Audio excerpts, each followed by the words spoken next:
Hi ചങ്ങായിമാരെ, ഇതാണ് ശ്രീ കുന്നത്ത് ബാവൂർ ഭഗവതി കരിങ്കാളി ക്ഷേത്രം.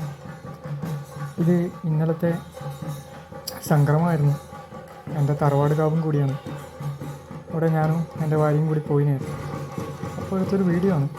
ഇത് വരുന്നത് കണ്ണൂരിൽ നിന്ന് പടന്നപ്പാലത്ത് നിന്ന് റൈറ്റ് സൈഡിലേക്ക് മഞ്ചപ്പാലം കയറി കഴിഞ്ഞാൽ ഒരു 2-3 തിരിച്ചിൽ ചോദിച്ചു കഴിഞ്ഞാൽ ആരായാലും പറഞ്ഞു തരും. ഇതാണ് കരിങ്കാളി ക്ഷേത്രം. ഇന്നലത്തെ സംക്രമ പൂജയിൽ നിന്ന് എടുത്തതാണിത്. ഓക്കെ.